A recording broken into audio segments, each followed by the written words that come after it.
Alright mga boss, good morning sa inyo. Happy Independence Day, Yan. Dito tayo ngayon sa San Antonio, Zambales. Meron po akong i-vlog dito na property, Mountain View. 1,000 plus, 1,036 square meters yata yan. So, dito tayo ngayon sa pinaka-downtown ng San Antonio. Yan ang downtown San Antonio, Ganda ng downtown San Antonio. Dito po ako nag-high school at nag-elementary. Okay.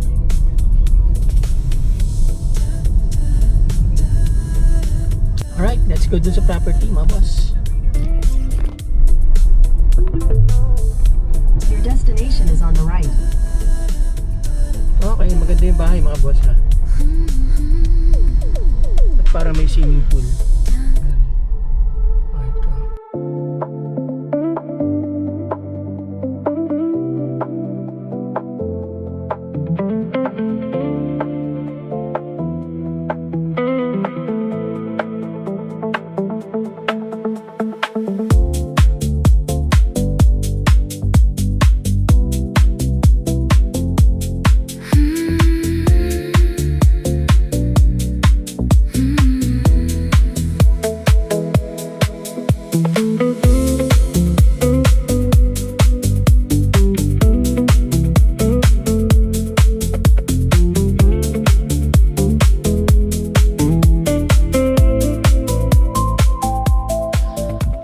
So okay mga boss, andito na po tayo sa property, house and lot.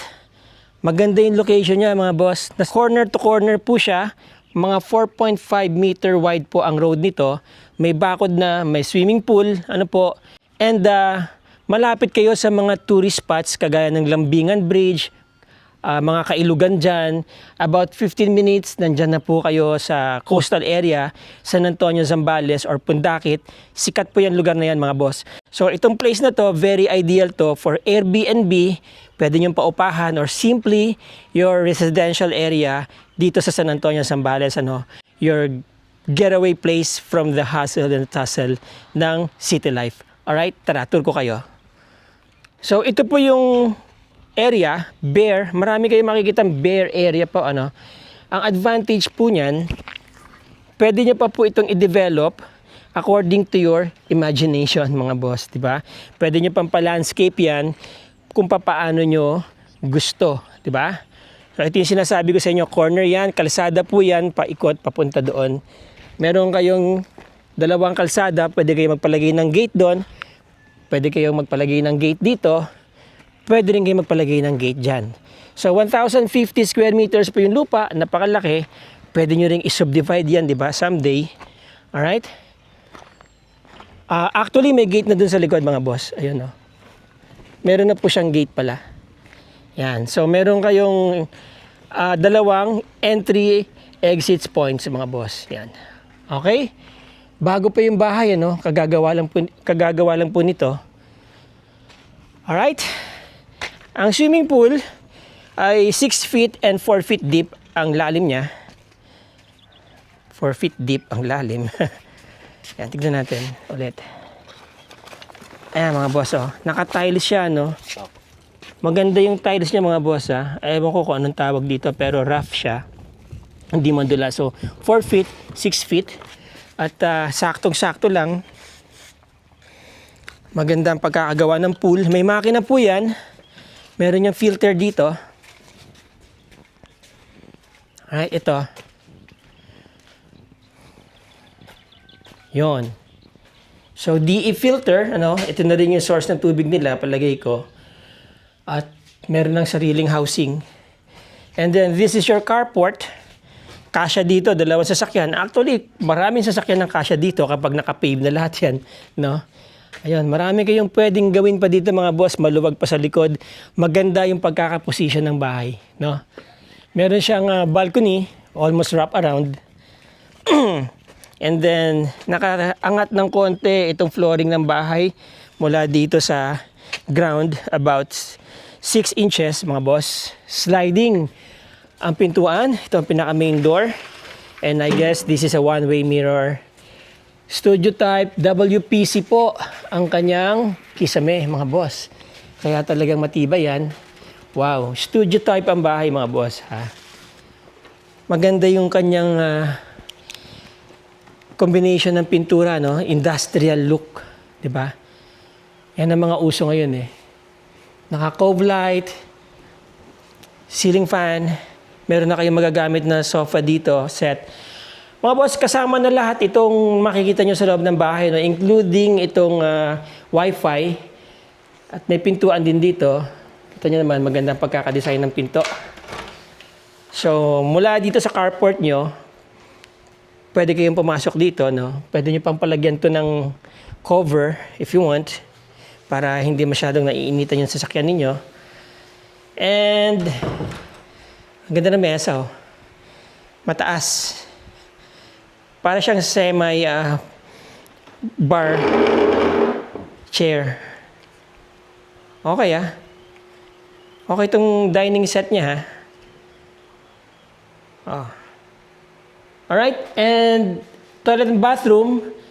So, meron na rin emergency light. Ano po? I think this is WPC or wood. Yeah. Wow. Nice toilet and bathroom, mga boss. Ang ganda ng combination ng kulay niya, no? Brown and gray. Very earth color. Pati yung mga tiles, no? Parang mga bato. Yan. Okay. So, toilet, sink, hot shower, mga boss. So, nandiyan yung hot shower niya. Hindi yung mga nakikita natin na nakatabi doon. So, ito yung hot shower niya. Mas madaling kontrolin, ano? Alright. Meron na rin kayong ref.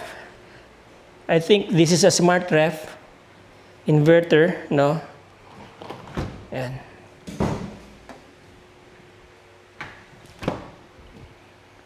And merong backdoor, of course. Pati yung mga switches niya, no? Bagay na bagay sa kanyang theme. Kita nyo, nakabalot pa ng yung doorknob. Alright. Poso Negro. Dito mga boss, maluwag pa. As you see, ano? So, ang dami niyo pang pwedeng gawin dito. Pwede kayong magtanim ng palay kung gusto niyo. Hindi. Pwede pa kayong maglagay ng gusto niyong landscape, mga halaman, di ba? Ang dami niyong pwedeng gawin. Maglagay pa kayo ng kubo-kubo or maglagay pa kayo ng parang ganito rin na studio type na bahay, di ba? May daan po kasi diyan. Ayan nga yung gate siya, sabi ko. And ito yung kanyang lababo. So, indoor kitchen, mga boss. Pwede kayo maglagay ng outside kitchen, di ba? Fixed window. Alright? So, universal po yung kanilang mga outlets, no? And one thing about this stair, no? Medyo hindi siya safe sa mga bata, no? Pero, very modern ang kanyang design, mga boss. Alright? Ito yung kanyang pinaka-kwarto. Loft. Yan.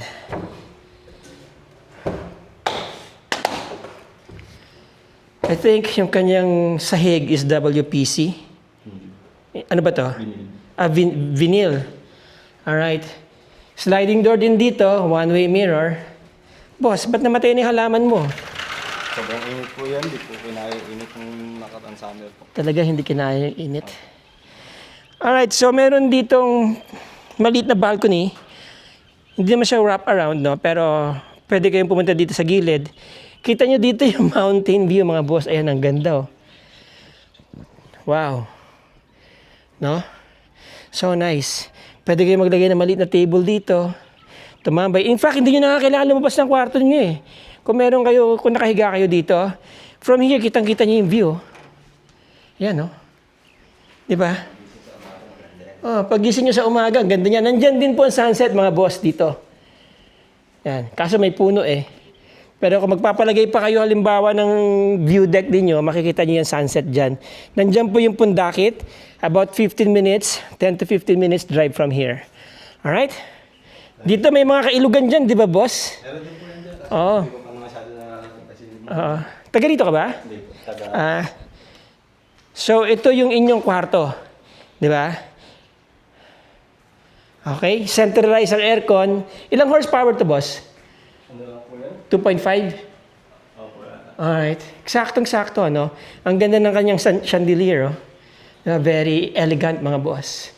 Ang ganda ng pagkakatirada ng kisame, no? Matibay ito kasi WPC. Alright, so ito ang toilet and bathroom dito sa taas. Nice. Natanggal to, boss. Ano to? Kakabit na lang? Yan. Ayan, no? Oh.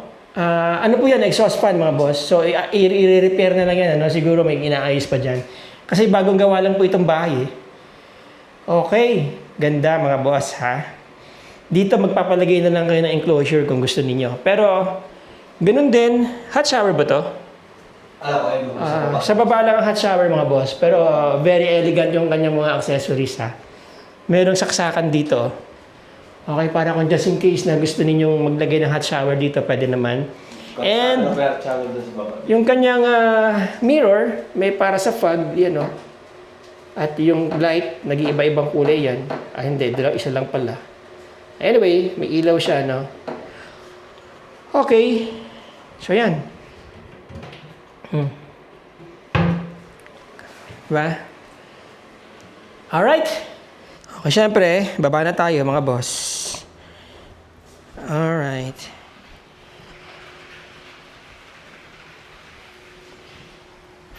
So, okay, there you go, mga boss, mga sir. This place is about 2.5 hours drive from Metro Manila, coming from Balintawak exit, mga boss, mga sir. Kung medyo matulin-tulin kayo, 2 hours lang nandito na po kayo kapag bumiyahe kayo ng madaling araw. Alright? So, yung kalsada dito at pinasok namin, that is the main road going to San Antonio Town proper.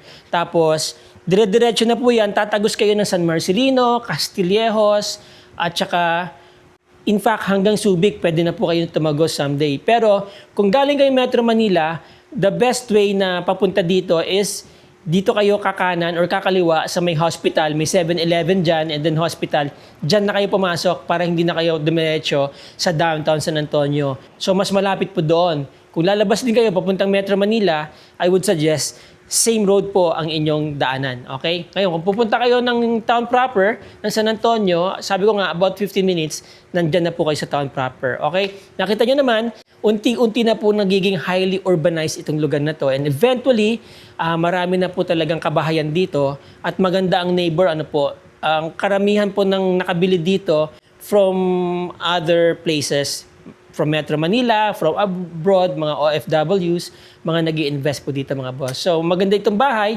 I don't know what is the reason for selling, pero binebenta po ito ng may-ari ng 6 million pesos, mga boss, mga sir. With that price, kasama na po lahat, pati transfer sa pangalan ninyo, mga boss. Okay? So, there you go. Yung mga interesado po dyan, mga boss. By the way, again, emphasize ko lang, all in po lahat. Lahat po na nakita nyo rito, kasama na sa babayaran ninyo. Pero lang siguro kung meron pang mga personal effects dito, mga boss, mga sir. Kung interesado po kayo sa property na to, nandyan ang aking contact details sa screen, Viber, WhatsApp, Globe. Nandyan din po sa description ng video na to, mga boss, mga sir. Trip tayo dito, samahan namin kayo. Alright? Again, maraming salamat sa inyong panonood. Maraming salamat sa inyong time, mga boss, mga sir. Let's be grateful every day. See you on the next vlog. Ciao!